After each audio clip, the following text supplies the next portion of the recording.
Meu nome é Alice Siqueira. Tenho 27 anos e meu trabalho consiste em salvar livros em decomposição. Passo meus dias manuseando objetos frágeis com as mãos gentis e pacientes.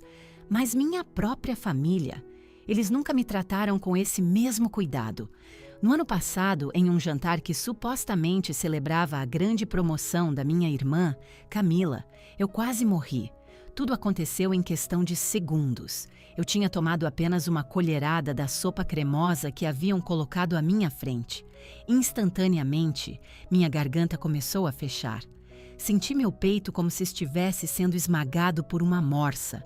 Eu não conseguia respirar, não conseguia emitir um som sequer.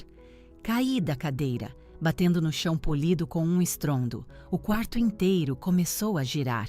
Ouvi exclamações de outros convidados. Mas minha irmã... Ela não gritou por socorro. Ela não pegou o telefone para ligar para o SAMU. Ela riu. "Ah, para com isso, Alice!" Ela disse, olhando para mim enquanto eu lutava por ar sobre o tapete caro. "Para de ser tão dramática para chamar atenção." É patético. Enquanto a escuridão começava a engolir minha visão, vi Juliano Castro, o bilionário e CEO da empresa dela, correndo em minha direção, com o rosto transformado em uma máscara de puro terror. Ele sabia que aquilo não era fingimento. Com o último fragmento de força que me restava, levantei uma mão trêmula e apontei o dedo para a tigela sobre a mesa. Eu precisava que eles guardassem aquela sopa, porque eu sabia, com uma certeza arrepiante, que aquilo não tinha sido um acidente. Aquilo foi uma tentativa de tirar minha vida. Antes de entrarmos nos detalhes, por favor, certifique-se de curtir este vídeo, se inscrever no canal e deixar um comentário abaixo me contando de qual lugar do Brasil você está assistindo. Para entender por que minha própria irmã faria algo assim, primeiro você precisa entender quem é Camila. E mais importante, você precisa entender o papel que me foi designado. Na família Siqueira, todos tinham um papel definido para desempenhar. Esses papéis foram gravados em pedra muito antes de eu sequer nascer. Camila era a estrela. Como primogênita, ela era barulhenta, deslumbrante, exigente e extremamente inteligente. Ela era quem trazia para casa os boletins perfeitos, conseguia os papéis principais em todas as peças da escola e colecionava troféus no grupo de debate. Eu era a quieta, eu era apenas a Alice. Eu era o ruído de fundo para a performance brilhante dela. Meus pais, Ricardo e Helena, não apenas amavam a Camila, eles a adoravam. Olhavam para ela como se fosse um prêmio raro que tivessem ganhado de alguma forma. Quando Camila tirava um 10, a família inteira saía para comemorar com sorvete. Quando eu tirava um 10, minha mãe apenas dizia: "Que bom, querida. Agora você viu as notas da Camila? Ela está no topo da classe novamente." Não era apenas que eles a amavam mais, era que eles precisavam ativamente que eu fosse menos. Eles precisavam que eu fosse o público devoto para o show de uma mulher só dela. Se eu ousasse me aproximar dos holofotes, mesmo que por um momento, Camila me empurrava de volta para as sombras. E meus pais deixavam. "Não seja tão invejosa, Alice." Meu pai dizia sempre que Camila quebrava meus brinquedos ou estragava uma das minhas pinturas.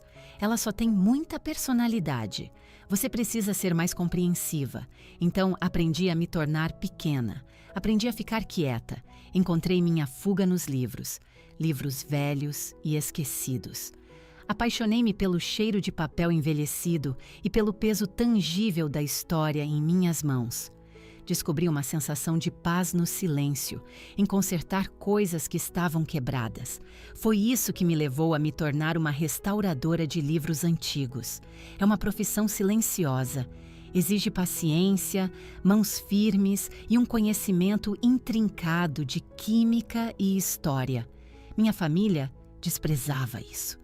"É tudo tão empoeirado", minha mãe disse quando declarei minha escolha de faculdade. "Isso é trabalho para solteironas. Não é uma carreira de verdade", meu pai acrescentou. "A Camila vai para as relações públicas. Ela vai construir marcas. Ela vai ser alguém. O que você vai ser? Uma bibliotecária com um tubo de cola? Eles dois riram. Eles sempre riam de mim. Vamos avançar para a tina noite daquele jantar. Era uma terça-feira de novembro. Estava um frio cortante lá fora em São Paulo, mas dentro do restaurante estava quente e cheirava a perfume caro e trufas ricas.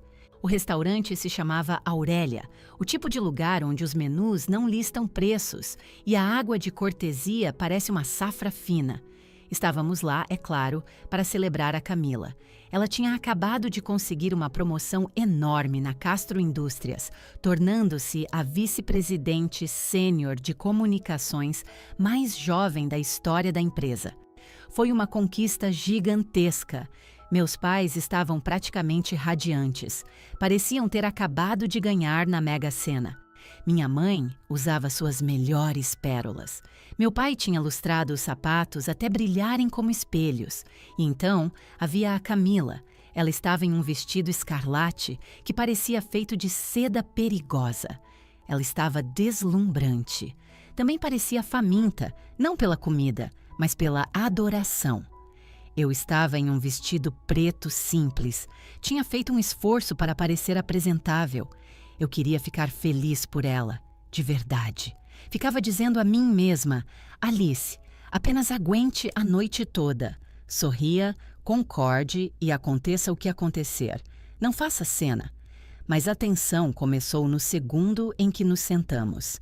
Alice, Camila disse, seus olhos me percorrendo de cima a baixo enquanto eu tomava meu lugar. Esse é o mesmo vestido que você usou no casamento da prima Jéssica 4 anos atrás? Ela disse isso alto o suficiente para o garçom por perto ouvir. Meu rosto queimou de calor. Sim, é um vestido clássico, Camila. É um vestido cansado, ela debochou, tocando levemente o pingente de diamante em seu pescoço. Mas suponho que com um salário de consertadora de livros, você não pode exatamente dar uma passadinha na Chanel, não é? Minha mãe soltou uma risadinha. Ah, deixa em paz, Camila. A Alice não se importa com coisas como moda. Ela gosta de coisas velhas, coisas empoeiradas, meu pai corrigiu, tomando um gole de seu uísque. Coisas mofadas. Apertei o guardanapo no meu colo até meus nós dos dedos ficarem brancos. Chama-se conservação, pai. Eu preservo a história. Na semana passada, restaurei um manuscrito de primeira edição do século XVIII. Tediante, Camila cantarolou.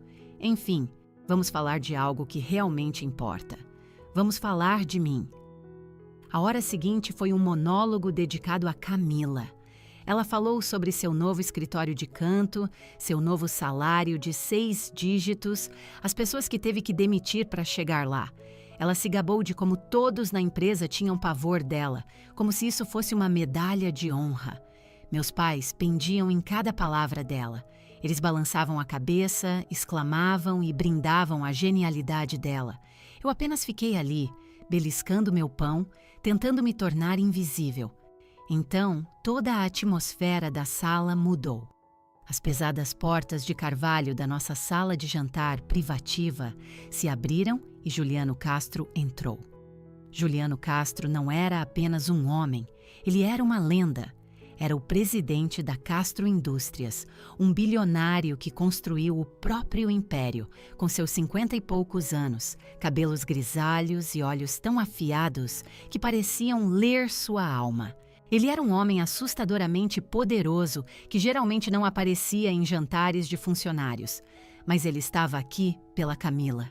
Camila se levantou de um salto, exibindo seu sorriso mais brilhante e praticado. Juliano! Ela exclamou. Estou tão honrada por você estar aqui. Juliano deu um sorriso educado, apertou a mão dela e depois a dos meus pais. E então ele se voltou para mim. E você deve ser a irmã. Ele disse, com a voz profunda e calma. Eu me levantei, sentindo minhas pernas um pouco instáveis. Oi, sou a Alice. Alice, ele repetiu, seu olhar sustentando o meu. Ele não me descartou nem olhou através de mim. Camila imediatamente interveio antes que eu pudesse dizer outra palavra. Ah, ela apenas cola papéis velhos, Juliano.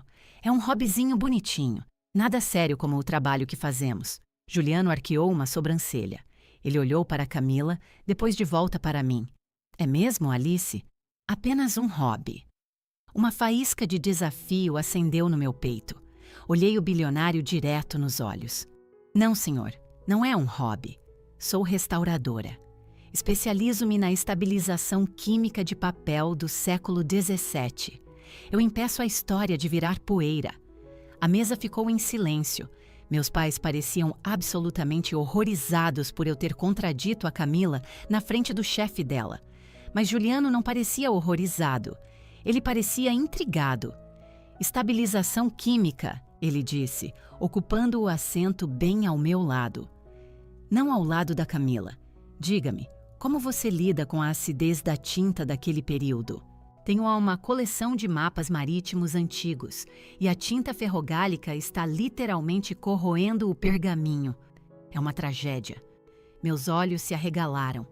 A tinta ferrogálica é incrivelmente complicada. É essencialmente um ácido.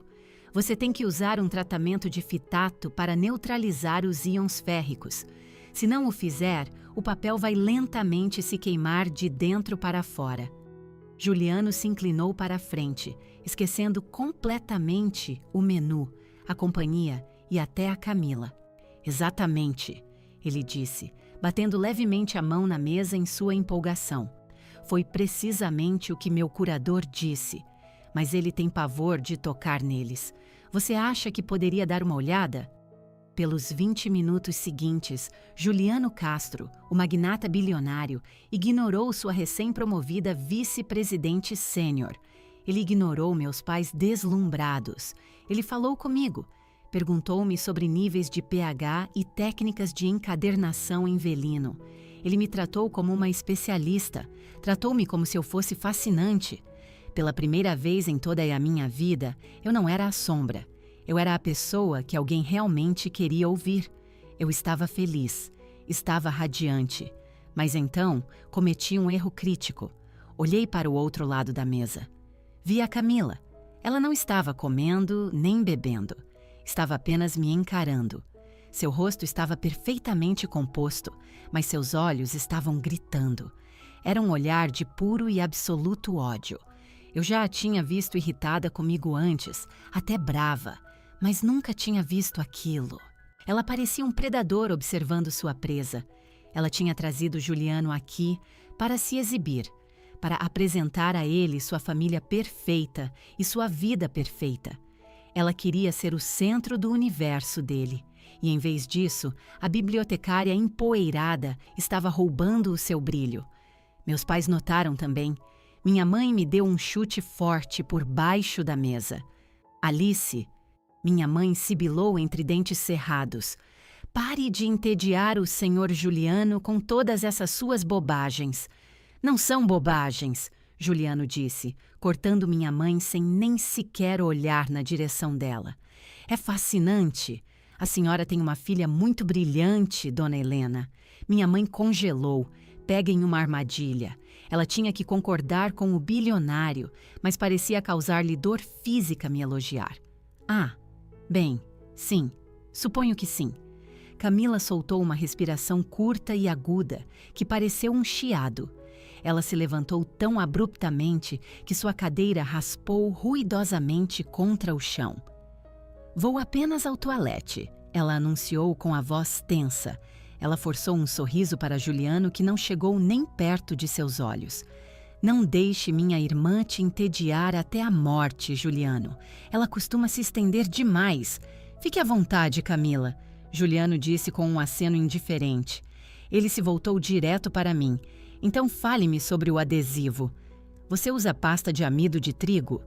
Camila ficou ali por um segundo, apenas nos observando. Observando-o sorrir para mim. Observando-me sorrir de volta. Aquele foi o momento.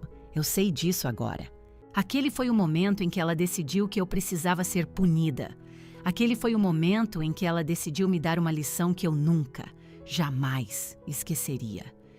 Ela girou nos calcanhares e se afastou. Mas ela não foi ao banheiro. Eu a vi virar à esquerda, em direção à cozinha. Não pensei nada sobre isso na hora. Eu estava feliz demais. Estava finalmente sendo vista. Eu não tinha ideia de que minha irmã estava entrando naquela cozinha para encomendar minha execução. Camila ficou fora por cerca de 10 minutos. Quando voltou, toda a energia da sala tinha mudado. Ela não estava mais rígida e irritada. Parecia relaxada, até satisfeita como um gato que encurralou um rato com sucesso. Ela se sentou, alisando o vestido vermelho sobre o colo. Deu-me um sorriso. Era um sorriso estranho, largo demais. Mostrava dentes demais. "Tudo bem?" perguntei. "Perfeito", ela disse. "Tudo está simplesmente perfeito, Alice. Eu só queria ter certeza de que a cozinha deixaria tudo no ponto para o nosso próximo prato. Quero que esta noite seja especial." Meu estômago se contraiu. Sempre que a Camila dizia que queria que as coisas fossem especiais, geralmente significava que algo terrível estava prestes a acontecer comigo. Mas Juliano estava aqui. Estávamos em um lugar público. O que ela poderia fazer? Os garçons apareceram quase como se tivessem recebido um sinal, carregando bandejas de prata reluzentes. "O prato de sopa", Camila anunciou. "Juliano, você vai adorar isso. É um creme de abóbora cabotiá assada com óleo de trufas e sálvia. É a especialidade do chefe." Os garçons moviam-se silenciosamente ao redor da mesa, colocando tigelas fumegantes na frente de cada um de nós. A sopa tinha uma cor laranja rica e cremosa e cheirava incrivelmente bem, uma mistura de terra e doçura. Observei um garçom colocar uma tigela na frente da Camila, depois dos meus pais. Finalmente, um garçom diferente, um jovem que parecia agitado, com gotas de suor na testa, aproximou-se de mim. Ele colocou uma tigela à minha frente. Hesitou por apenas um segundo, com a mão tremendo levemente ao colocar a colher. Ele olhou para mim, depois lançou um olhar rápido e nervoso para a Camila. Camila o encarou de volta com os olhos duros e autoritários. O garçom imediatamente olhou para os próprios sapatos e retirou-se rapidamente. Eu deveria ter percebido ali. Deveria ter visto aquilo como um sinal de alerta. Por que aquele garçom estava tão nervoso? Por que a Camila o encarou daquela forma? Mas eu estava distraída. Juliano ainda falava comigo. "Então, Alice", Juliano disse, pegando sua colher, "depois deste jantar, quero seu cartão de visitas. Estou falando muito sério sobre aqueles mapas. Ficarei honrada", eu disse com o peito inchado de orgulho. "Vamos fazer um brinde primeiro", Camila interrompeu com a voz alta e aguda, cortando nossa conversa. Ela ergueu sua taça de vinho. "A minha família", ela disse olhando ao redor da mesa. "Aos meus pais maravilhosos que sempre apoiaram as escolhas certas. E a minha irmã, Alice."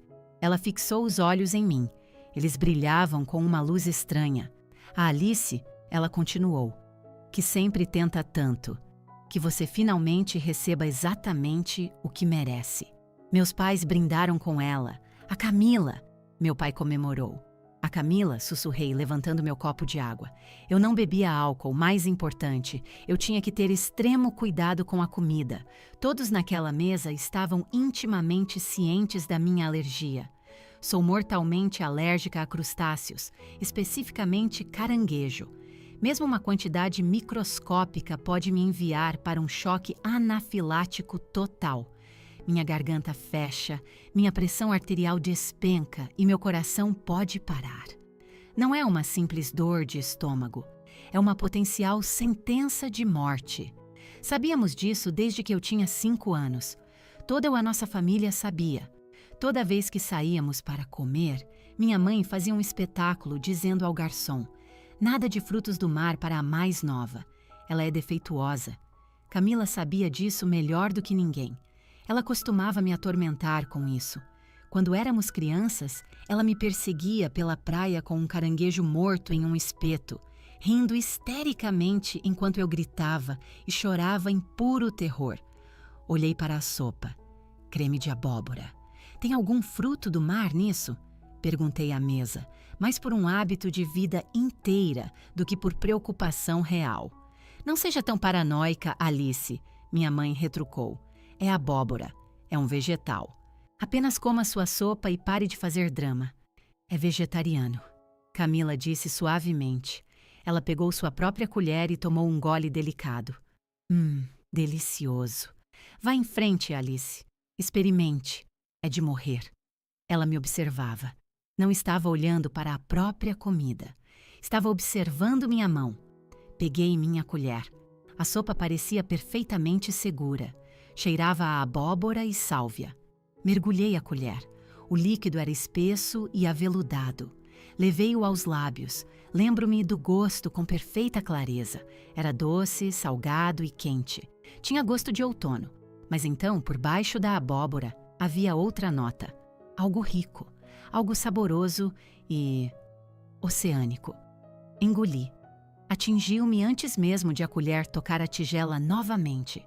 Começou como uma sensação de formigamento nos meus lábios. Então, um gosto metálico e agudo inundou o fundo da minha boca. Parecia que eu tinha lambido uma bateria.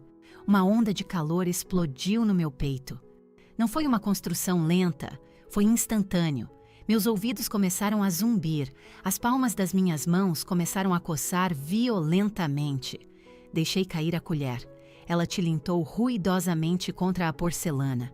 Alice? Juliano perguntou. Ele tinha parado de comer. Você está bem? Tentei respondê-lo. Tentei dizer, tem algo errado.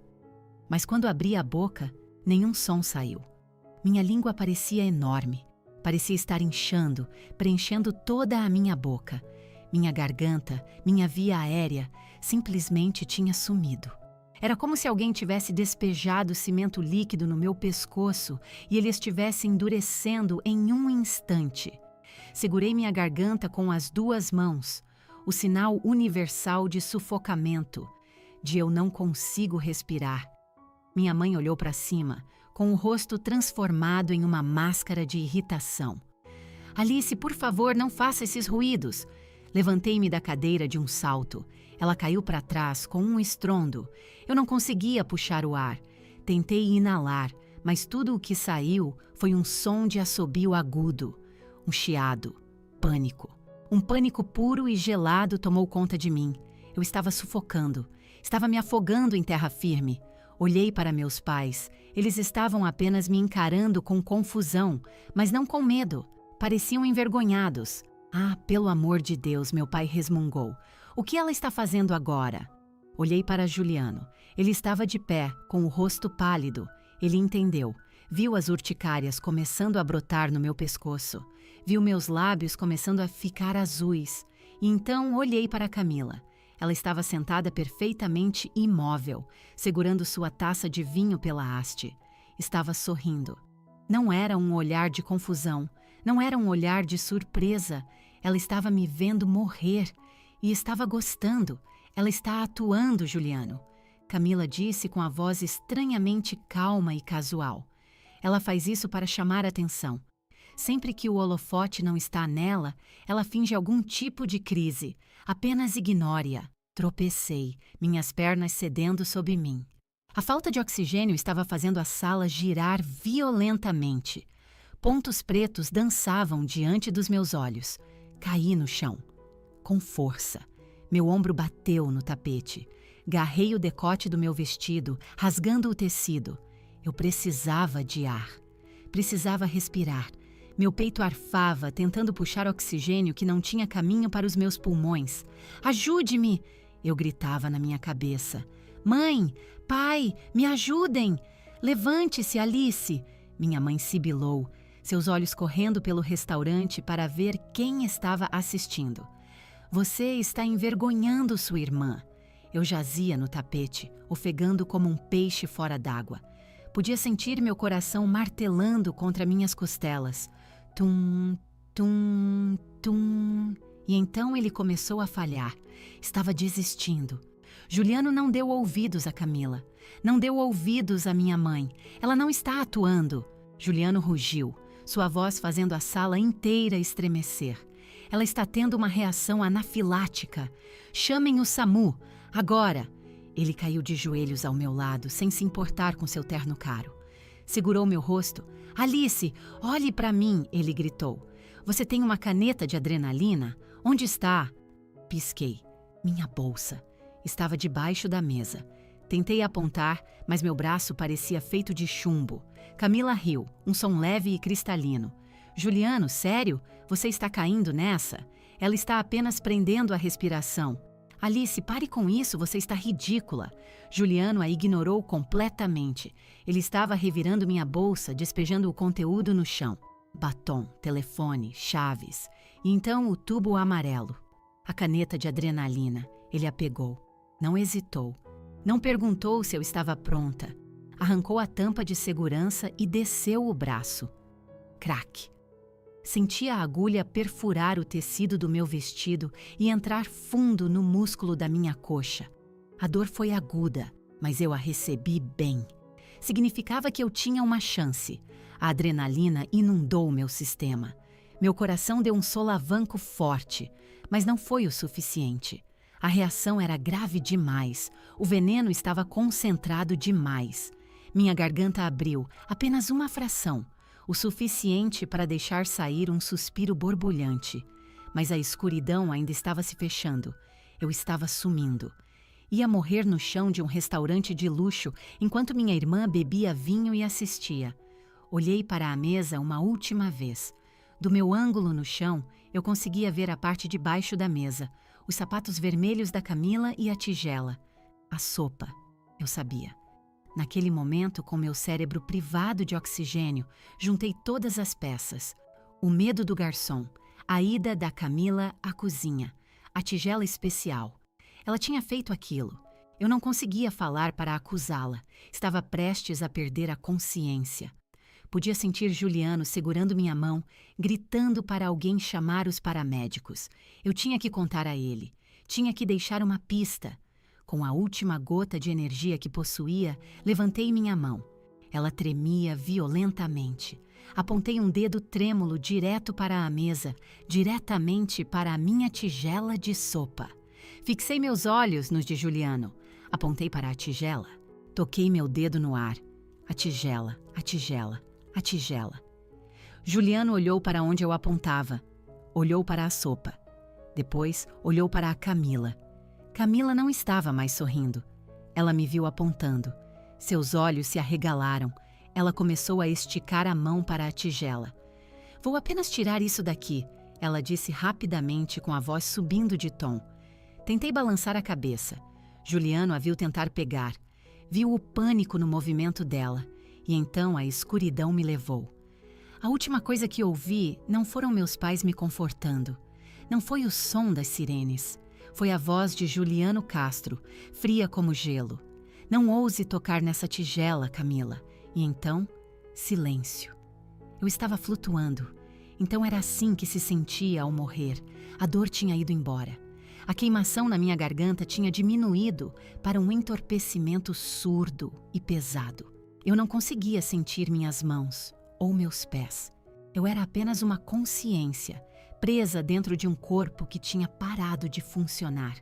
Estava deitada no chão do restaurante, com a bochecha pressionada contra a lã áspera e cara do tapete. Minha visão estava completamente preta, mas minha audição estava assustadoramente aguçada. É estranho as coisas que você ouve quando está morrendo. Você ouve o que as pessoas dizem quando acham que você não pode ouvi-las. Ouvi o tilintar de talheres em pratos em outras mesas. As pessoas ainda estavam comendo, alheias ao fato de que uma mulher estava sufocando a poucos metros de distância. Ouvi a voz da minha mãe. Ela não estava chorando. Parecia irritada. "Ricardo, ajude-a a levantar", ela sibilou. "Ela já provou o que queria. Todo mundo está olhando para nós. Isso é absolutamente humilhante." Eu queria gritar para ela. "Eu não estou atuando, mãe. Estou morrendo." Ouvi meu pai resmungar. Senti suas mãos agarrarem meus ombros enquanto ele tentava me puxar para uma posição sentada. "Vamos, Alice", ele resmungou. "Reaja. Você está estragando a grande noite da sua irmã." O movimento piorou tudo. Minha cabeça pendeu para trás. Minha via aérea, completamente inchada e fechada, torceu-se. Fiz um som, um ruído horrível, úmido e sufocado. Parecia um ralo entupido lutando por ar. Meu pai me soltou. Ele simplesmente me largou e minha cabeça bateu no chão novamente. Ela está mole, Helena, meu pai disse, um pequeno traço de medo finalmente entrando em sua voz. Ela não está se segurando, ela apenas se comprometeu com o papel, Camila disse. Sua voz vinha de cima de mim, fria e divertida. Eu te disse, ela está com inveja. Quer estragar meu momento com Juliano. Não dê esse gosto a ela. Então, ouvi um som diferente, um rugido. Não toque nela. Era o Juliano. Ele empurrou meu pai para o lado. Senti a vibração quando seus joelhos bateram no chão perto de mim. Ele estava perto. Eu conseguia sentir o cheiro de sua colônia, sândalo e tabaco rico, misturado com o cheiro do meu próprio medo e suor. Alice! Ele gritou. Alice, fique comigo. A ambulância está a 2 minutos daqui. Ele segurou minha mão. Seu aperto era firme, a única coisa que me ancorava ao mundo. Ela está ficando azul. Juliano gritou para minha família. Olhem para os lábios dela. Olhem as urticárias. Vocês acham que ela consegue fingir urticária? Minha mãe exclamou. Meu Deus! Ricardo, olhe para o pescoço dela. Meu pescoço tinha inchado tanto que estava mais largo que minha cabeça. A pele estava de um vermelho furioso, coberta de vergões brancos. Parecia monstruoso. Finalmente, a realidade perfurou o delírio egoísta deles. Meus pais ficaram em silêncio. O constrangimento sumiu, substituído por um choque súbito e frio. Eles não estavam preocupados comigo morrendo. Estavam preocupados com a aparência disso. Mas Camila não conseguia parar. Ela não podia admitir que eu estava morrendo, porque então teria que admitir que ela tinha causado aquilo. É provavelmente apenas um ataque de pânico, Camila disse rapidamente. Ou talvez ela tenha comido algo antes de chegar aqui. Ela é tão descuidada. Então a porta da cozinha se abriu. Ouvi passos pesados e frenéticos. Era o chefe. Eu não conseguia vê-lo, mas conseguia ouvir o pânico em sua voz. Ele provavelmente tinha ouvido a confusão e a menção a uma ambulância. O que está acontecendo? O chefe perguntou com a voz trêmula de alarme. É a moça! As alergias! Camila interveio imediatamente. Volte para a cozinha, Pedro. Temos tudo sob controle. É apenas um mal-entendido médico. Não, Juliano latiu. Chefe, venha aqui. O chefe se aproximou. Senti sua presença pairando sobre mim. Ela está tendo uma reação, o chefe disse com a voz tremendo. Mas como? A sopa era de abóbora, sálvia, creme, caldo de legumes. Exatamente, Camila disse com a voz subindo de tom. Era vegetariana. Foi o que eu disse a ela. Então ela está obviamente fingindo. Ou comeu outra coisa. Houve uma pausa. Um silêncio que parecia pesado e perigoso. Senhorita Camila, o chefe disse lentamente. A senhora pediu a sopa. Sim, Camila retrucou. O creme de abóbora. Não, o chefe corrigiu. A senhora veio à cozinha, pediu a preparação especial. Senti o ar ser sugado da sala. Eu não fiz nada disso, Camila disse com a voz afiada. Você está confuso. Eu não estou confuso. O chefe estava gritando agora, seu medo tornando-o audaz. Ele sabia que sua reputação e talvez sua liberdade estavam em jogo. A senhora me disse que ela amava o sabor do mar, mas não podia comer a carne. Pediu-me para infundir o caldo com óleo. Que óleo? Juliano perguntou, com a voz baixa e mortal. O óleo de gordura de caranguejo, o chefe sussurrou. É concentrado puro, muito forte, muito caro. A senhora disse que era um agrado surpresa para ela. Um suspiro coletivo percorreu a sala. Não apenas dos meus pais, mas dos garçons e dos clientes nas mesas próximas. Todos ouviram. Óleo de gordura de caranguejo. Não foi apenas contaminação cruzada, não foi um simples erro de cozinha. Foi uma dose concentrada da única coisa que poderia me matar. Seu mentiroso! Camila gritou. Eu nunca disse isso! Ele está mentindo, Juliano! Ele errou o pedido e está tentando me culpar. Eu tenho o bilhete. O chefe gritou de volta. A senhora mesma escreveu no bilhete: adicionar óleo de caranguejo. Mesa 4, lugar 3. Eu tenho na cozinha. Meu coração estava ficando mais lento. A escuridão era total agora. Eu não conseguia mais sentir a mão do Juliano. Estava partindo, mas eu tinha ouvido. A verdade estava exposta. Camila tinha entrado na cozinha. Tinha encomendado o veneno. Tinha assistido eles colocarem na minha tigela, e então ela tinha se sentado ali, brindado ao meu futuro e me visto engolir. Era assassinato. Meu cérebro estava desligando, mas um único pensamento queimava intensamente na escuridão. Eu não vou morrer. Vou sobreviver e vou destruí-la. Não me lembro dos paramédicos chegando ou de ser entubada no chão do restaurante. Não me lembro deles cortando meu vestido preto favorito para colocar os eletrodos do eletrocardiograma. Mas lembro-me de acordar apenas por um momento no meio do caos. Estava sendo erguida em uma maca. O ar estava frio. Estávamos do lado de fora, na calçada. As luzes da ambulância piscavam contra minhas pálpebras fechadas. Vermelho, azul, vermelho, azul. A adrenalina da caneta e os medicamentos que os paramédicos tinham me dado estavam começando a fazer efeito. Meu coração corria como um pássaro preso, mas minha garganta tinha aberto o suficiente para eu puxar um fôlego. Foi áspero e doloroso, como inalar vidro quebrado, mas era ar. Forcei meus olhos a abrirem. O mundo era um borrão. Vi rostos pairando sobre mim. Um paramédico barbudo, minha mãe pálida segurando um lenço na boca, meu pai olhando para o celular, provavelmente checando se a notícia tinha vazado. E Juliano? Juliano estava bem ao lado da maca, segurando a bolsa de soro para o paramédico. Seu paletó tinha sumido, as mangas da camisa estavam enroladas. Eu tinha que falar. Tentei, mas com um tubo na garganta nenhuma palavra saiu. O pânico surgiu novamente. Se me levassem para o hospital, a mesa seria limpa. Os ajudantes levariam as tigelas, jogariam a sopa fora e as passariam pela máquina de lavar louça. A evidência sumiria. Seria a minha palavra contra a da Camila, e a Camila sempre vencia.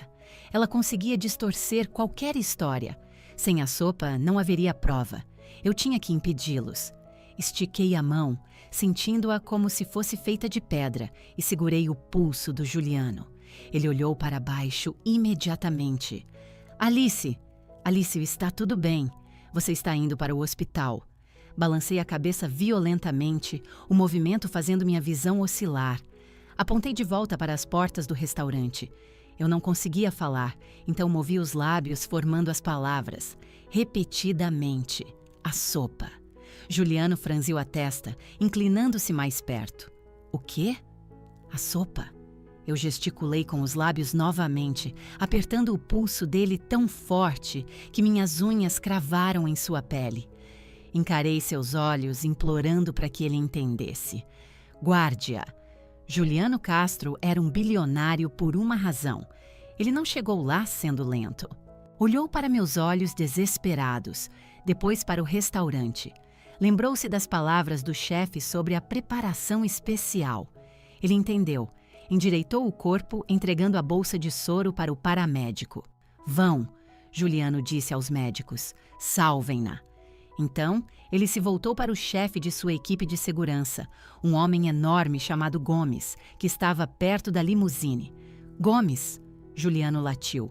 Senhor, isole o restaurante, Juliano ordenou, sua voz como aço frio. Ninguém sai, especialmente a equipe da cozinha, e ninguém toca na mesa 4. Meus pais pareciam perplexos. Juliano, meu pai perguntou, o que você está fazendo? Precisamos ir para o hospital. Vocês vão, Juliano disse, sem sequer olhar para eles. Eu fico aqui. Por quê? Minha mãe perguntou. Por quê? Juliano disse, seu olhar fixo na entrada do restaurante onde Camila estava parada, pálida e trêmula. Preciso preservar a cena do crime. Cena do crime. As palavras pairaram no ar frio da noite. Minha mãe estremeceu como se tivesse levado um tapa. Juliano, por favor, isso é um pouco dramático. Foi um erro, uma confusão com a alergia. Tentativa de homicídio não é uma confusão, Helena, Juliano disse. Voltou-se para Gomes. Quero a tigela de sopa do lugar da Alice lacrada. Quero o bilhete do chefe que ele mencionou. Quero as imagens das câmeras de segurança da cozinha. Se alguém tentar apagar ou lavar qualquer coisa, detenha-os para a polícia. Camila ouviu. Eu a vi de trás da ambulância enquanto me colocavam para dentro. Ela estava sob o toldo do restaurante. Quando Juliano disse câmeras de segurança, os joelhos dela fraquejaram. Ela teve que se segurar no suporte do manobrista para não cair. Ela sabia que não tinha sido apenas cruel, ela tinha deixado um rastro. E pela primeira vez, ela não estava lidando com nossos pais, a quem podia manipular com lágrimas. Estava lidando com Juliano Castro. E Juliano Castro destruía pessoas que mentiam para ele. Os paramédicos bateram as portas da ambulância. A última coisa que vi foi Juliano marchando de volta para aquele restaurante como um general indo para a guerra e Camila sozinha na calçada, parecendo pequena, apavorada e culpada. A sirene uivou enquanto a ambulância acelerava. Fechei meus olhos, lágrimas escorrendo, não de dor, mas de alívio. Eu quase tinha morrido. Minha garganta estava em carne viva, meu corpo estava em choque, mas eu tinha vencido o primeiro round. Eu tinha preservado a arma. A emergência foi um borrão de luzes e agulhas, mas minha mente estava cristalina. Eu não era a Alice Sombra. Eu era a vítima de um crime violento e ia garantir que a culpada pagasse. Meus pais chegaram 20 minutos depois. Entraram na sala de trauma enquanto uma enfermeira ajustava minha máscara de oxigênio, mas não correram para o meu lado. Ficaram ao pé da cama, parecendo cansados e irritados. Bem, minha mãe disse, agarrando sua bolsa, o Juliano está fazendo um escândalo enorme no restaurante. A polícia está lá. É um pesadelo completo, Alice.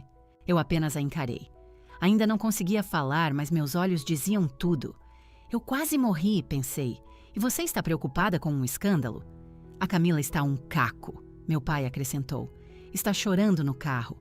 Diz que não queria que você ficasse tão mal. Ela só queria, você sabe, dar um susto. Foi uma brincadeira, Alice. Uma piada de mau gosto. Uma brincadeira. Tentativa de homicídio era uma brincadeira porque a Camila tinha feito. Meu pai suspirou. Precisamos que você diga ao Juliano para parar com isso. Quando a polícia vier falar com você, apenas diga que foi um acidente. Diga que esqueceu de checar os ingredientes. Não podemos ter a Camila indo para a cadeia.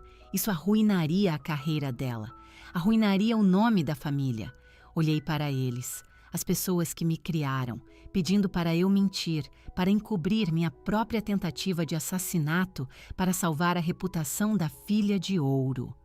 Algo dentro de mim se estilhaçou.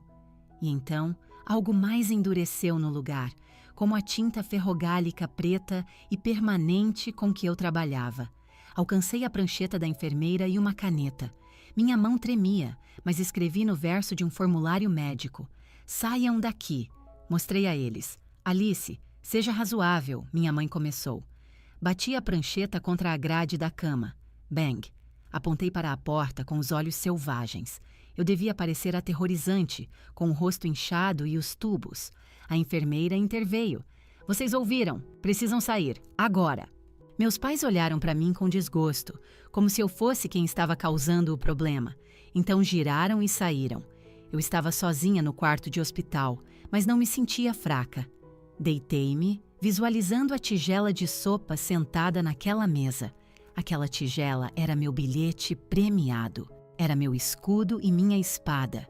Eu não precisava dos meus pais, não precisava do amor deles. Eu tinha a evidência. E amanhã eu ia ligar para um advogado, não um amigo da família. Ia ligar para Vicente Neves, o advogado de danos pessoais mais agressivo da cidade, um homem que meu pai detestava porque ele destruía famílias. Ótimo, pensei enquanto a exaustão me puxava. Que ele destrua esta. Pelos 4 dias seguintes, fiquei naquela cama de hospital. Minha garganta parecia forrada com lâminas de barbear e minha voz estava reduzida a um sussurro doloroso. Mas minha mente estava mais barulhenta do que nunca. Geralmente, era assim que acontecia. Camila fazia algo horrível. Eu me machucava, meus pais me diziam para superar e seguíamos em frente. Eles contavam que isso aconteceria de novo. Meu celular não parava. Dezenas de chamadas perdidas e mensagens. Alice, atenda. Precisamos coordenar nossa história. Não fale com ninguém até falarmos. A Camila está transtornada. Por favor, não seja dramática. E da Camila, nem uma única mensagem, nem uma palavra de desculpas. Na segunda manhã, um detetive da polícia veio ao meu quarto. Senhorita Siqueira, ele disse gentilmente, temos um relatório do senhor Juliano Castro sobre um incidente no Aurélia. Ele alega envenenamento intencional. Precisamos do seu depoimento. Sua irmã tentou te prejudicar? Minha mãe, que tinha entrado escondida, pulou. Policial, foi um mal-entendido. Minhas filhas fazem brincadeiras. Não precisamos de um relatório. O detetive olhou para ela, depois para mim. Senhorita Siqueira, deseja prestar queixa? Olhei para minha mãe, seus olhos me implorando. Se eu prestasse queixa agora, Camila seria presa. Seria público, feio. Meus pais me pintariam como a vilã. Eu precisava ser mais esperta. Precisava vencer antes mesmo de a guerra começar. Olhei para o detetive. Não estou pronta para dar um depoimento. Sussurrei, com a voz rouca. Minha mãe soltou um suspiro de alívio. Viu? Ela está bem. No entanto, continuei, olhando direto para o detetive. Estarei constituindo um advogado. Meu advogado entrará em contato se decidirmos prosseguir criminalmente. O rosto da minha mãe caiu. Advogado? Alice, o que você quer dizer? Não precisamos de advogados. Somos família. Ignorei-a e a expulsei novamente. Então peguei meu telefone. Não procurei por advogados bonzinhos. Procurei pelo nome que meu pai mais odiava, Vicente Neves. Meu pai, um consultor corporativo, odiava o Vicente porque ele era um tubarão que processava grandes empresas e não se importava com sobrenomes. Ele se importava em vencer. Liguei para o escritório dele. Escritório de Vicente Neves. Meu nome é Alice Siqueira, eu disse com dificuldade. Fui envenenada no restaurante Aurélia na noite de terça-feira. A testemunha principal é Juliano Castro. Houve uma pausa. O nome Juliano Castro abria portas. Aguarde, por favor. 30 segundos depois, uma voz profunda e suave estava na linha. Senhorita Siqueira, ouvi sobre o incidente. O Castro mandou fechar o lugar. Por que está me ligando?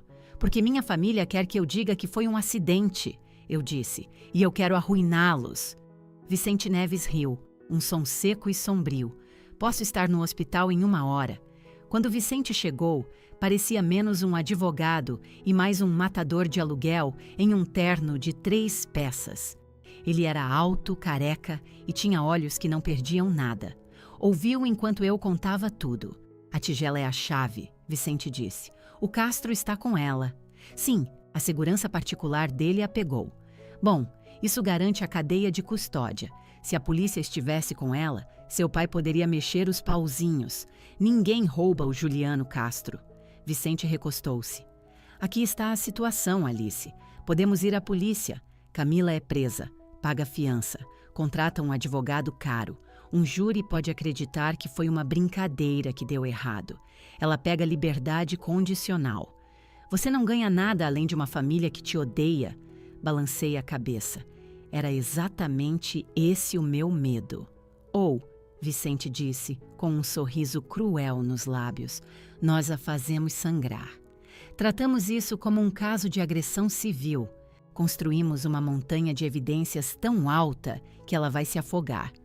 Ameaçamos com um processo tão público e danoso que ela pagará qualquer coisa para que desapareça. Não queremos apenas justiça, Alice. Queremos vantagem. Quero que ela admita, eu disse, e quero que eles paguem. Eles vão pagar, Vicente prometeu. Vamos processar por imposição intencional de estresse emocional e agressão. E como ela fez isso, em uma capacidade profissional, talvez consigamos arruinar a reputação dela tão profundamente que ela nunca mais trabalhará nesta cidade. Faça isso, eu disse. Uma coisa, Vicente disse, levantando-se. Você fica em silêncio. Nada de redes sociais, nada de mensagens para seus pais, nada de falar com a Camila. O silêncio é nossa arma. Deixe que entrem em pânico. Deixe que achem que você está fraca. Eu consigo fazer isso, eu disse. Ótimo. Vou conseguir as provas. Você melhore. Pelos 4 dias seguintes, segui suas ordens. Meus pais vinham ao hospital diariamente. Eu fingia estar dormindo ou apenas encarava a parede. Alice, por favor, fale conosco, meu pai implorava. A Camila está um desastre. Vamos pagar suas contas médicas, minha mãe oferecia. Vamos te mandar em uma viagem. Apenas assine um papel dizendo que foi um acidente. Eu não respondia. Eles achavam que meu silêncio era depressão. Não sabiam que eu estava apenas esperando os resultados do laboratório. Recebi alta 1 semana depois. Troquei as fechaduras do meu apartamento e esperei. 2 dias depois, Vicente veio ao meu apartamento com uma pasta grossa. Ele expôs os documentos um por um. Exibição A. O relatório toxicológico de um laboratório forense particular. Juliano enviou a sopa para os melhores. Vicente disse. Olhe os números. Olhei. O relatório mostrava uma alta concentração de lipídios de crustáceos. A concentração era de 15%, Vicente disse. Isso não é um respingo de uma colher errada. Isso é um despejo deliberado, uma dose letal. Senti um calafrio percorrer minha espinha. Exibição B. O depoimento do chefe. O Pedro está apavorado com o Juliano. Vicente explicou. Ele cantou como um canário. Li a declaração. A senhorita Camila Siqueira entrou na cozinha às 19h45. Pediu o óleo de caranguejo. Eu disse a ela que a irmã tinha alergia. Ela disse, eu sei, é só um pouquinho. Quero dar uma lição nela por ser fresca com comida. Não se preocupe, ela tem remédio. Ela me observou despejar. Mandou colocar mais. Ela mandou colocar mais, sussurrei. Intenção, Vicente disse. Malícia. Exibição C. As mensagens. Como você conseguiu as mensagens dela? Juliano Castro checou os registros do telefone da empresa. Ele me mostrou o print, 20 horas e 2 minutos antes da sopa, prestes a dar um susto no jantar. A irmãzinha está sendo um tédio. Assista a isso. 20 horas e 15 minutos, enquanto eu estava sufocando. Meu Deus, ela é tão dramática, se jogando no chão. É hilário. Ela estava mandando mensagens enquanto eu morria. Estava rindo. Exibição D. A prova definitiva. Mas isso, Vicente disse, puxando a última folha, é o que a coloca na cadeia. Era uma lista de buscas na internet do computador de trabalho da Camila. Qual a quantidade de crustáceos para causar anafilaxia? É possível sentir gosto de óleo de caranguejo em sopa de abóbora? É crime dar o alérgeno a alguém como brincadeira? Pena para homicídio culposo. Parei de respirar. Ela tinha pesquisado. Sabia que aquilo poderia me matar. Isso não é uma brincadeira, eu disse, minha voz tremendo de raiva. Isso foi premeditado. Exatamente, Vicente disse. Fechou a pasta. Temos o suficiente para colocá-la na cadeia por 10 anos, mas não vamos à polícia ainda. Não, eu disse, lembrando do plano. Porque se ela for para a cadeia, não tem dinheiro. Você consegue justiça, mas continua sem nada e traumatizada. Queremos que ela sangre dinheiro primeiro. Ele puxou uma carta de notificação. Detalhava todas as evidências. Afirmava que estávamos preparados para entrar com uma ação civil e entregar tudo ao Ministério Público em 48 horas, a menos que nossos termos fossem aceitos. Quais são os termos? Perguntei. Confissão total de culpa, uma medida protetiva e um acordo em dinheiro por danos morais, sofrimento, contas médicas e danos punitivos. Quanto? Vicente olhou para mim. Quanto eles valem? A casa dos seus pais? Os investimentos da Camila? Pensei em todos os anos sendo uma sombra, no terror no restaurante, nos meus pais me dizendo para mentir. Quero o suficiente para começar minha própria vida, eu disse. Quero abrir meu próprio estúdio de restauração. Quero nunca mais pedir um centavo a eles. 4.200.000 reais, Vicente disse. Meus olhos se arregalaram. Isso é muito dinheiro. É um número específico, ele explicou. Se pedirmos 20 milhões, eles lutam. Mas 4 milhões. É quase tudo o que eles têm, mas é possível. Eles podem hipotecar a casa. Dói, mas é possível. É o preço da liberdade dela. Eles nunca vão pagar, eu disse. Vão, Vicente disse calmamente, porque a alternativa é a Camila ir para o presídio por 8 anos e se tornar uma criminosa condenada por violência. Ele deslizou a carta para mim. Eu envio? Peguei uma caneta. Não hesitei. Envie, eu disse, e diga a eles que tem 24 horas para responder. Vicente levantou-se. Descanse um pouco, Alice. Amanhã vai ser um dia muito barulhento. Fiquei sozinha na minha cozinha, mas não me sentia triste nem assustada. Sentia-me poderosa. Por 27 anos, eu tinha sido a frágil. Agora Camila era quem tinha rachaduras em sua fundação e eu estava segurando o martelo. A reunião foi na sexta-feira, em uma sala de conferências neutra no centro. Usei um terninho branco. Queria parecer clínica, limpa, como a pessoa que conserta as coisas, não a vítima que está quebrada. Eles vão tentar apelar para suas emoções, Vicente alertou. Você não diz nada. Deixe o papel falar por você, concordei. Meus pais entraram primeiro, parecendo 10 anos mais velhos. Depois veio Camila, instruída por seu advogado, usando um cardigan rosa suave e sem maquiagem, uma fantasia de inocência. Sentou-se à minha frente, seus olhos se enchendo de lágrimas ensaiadas. Alice, ela soluçou. Sinto muito. Eu não queria que chegasse a esse ponto. Viu? Ela está arrependida, Alice. Minha mãe implorou. Não podemos deixar isso para trás. Vicente jogou uma pasta na mesa com um estrondo pesado. Doutor Figueiredo, ele disse ao advogado deles. O senhor viu a notificação? Vimos, Figueiredo disse nervosamente. E francamente, o valor é absurdo. 4 milhões por uma reação alérgica.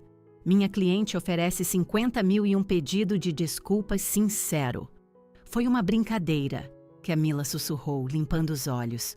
Eu não sabia que seria tão ruim. Fiquei em silêncio, meu rosto como uma máscara de pedra. Vicente sorriu, uma visão aterrorizante. Você não sabia? Perguntou. Não, Camila insistiu. Vicente deslizou um papel pela mesa. Exibição de Histórico de buscas do notebook da Ré. Terça-feira de manhã. Figueiredo leu. Seu rosto ficou pálido. O que é isso?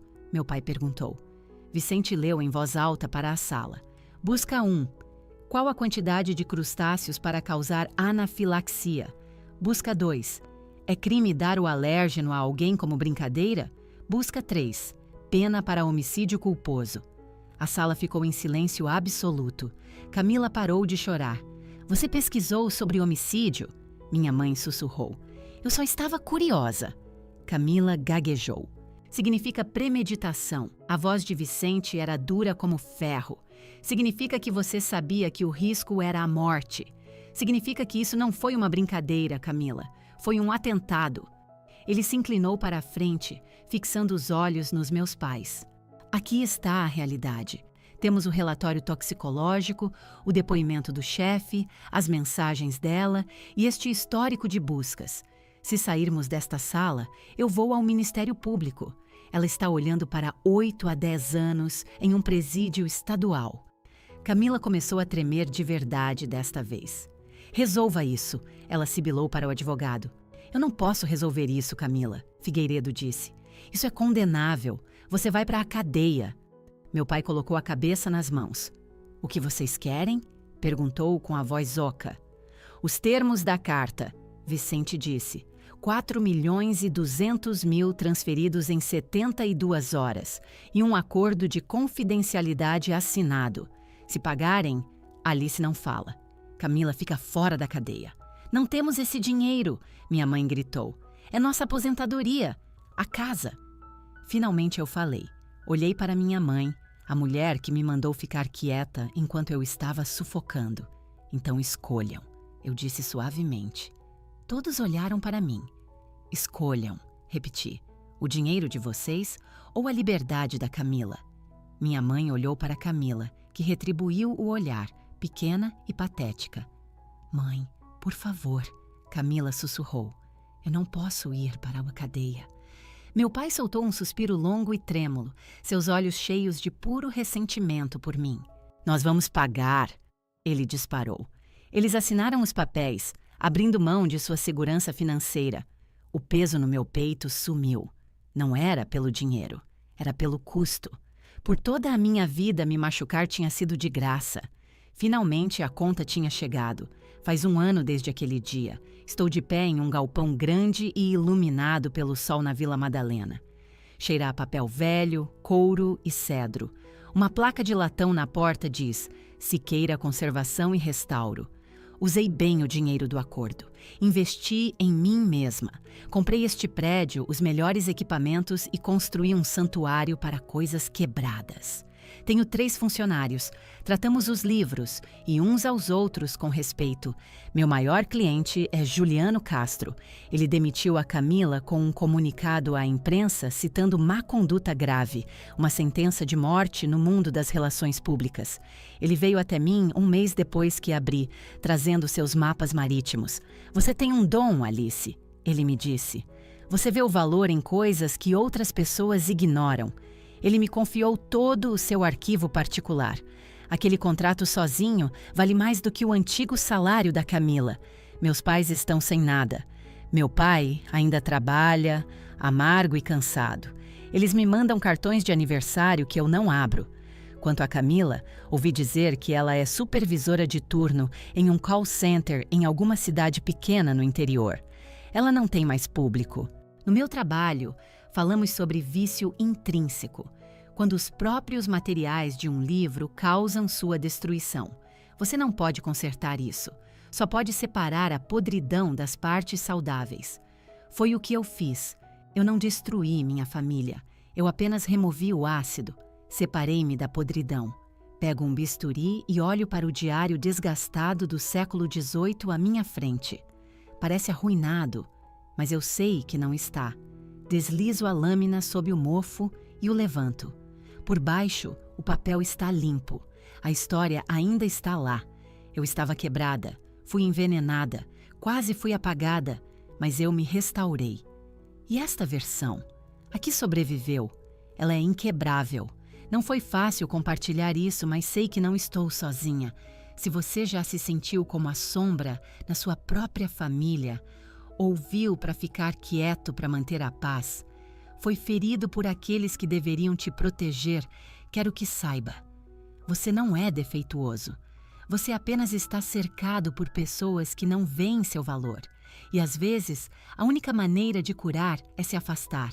Se esta história ressoou com você, por favor, clique no botão de se inscrever. Compartilhe histórias como esta para nos lembrar que somos mais fortes do que aqueles que tentam nos quebrar. E por favor, deixe um comentário abaixo. Diga-me de onde você está ouvindo ou compartilhe sua própria história de sobrevivência.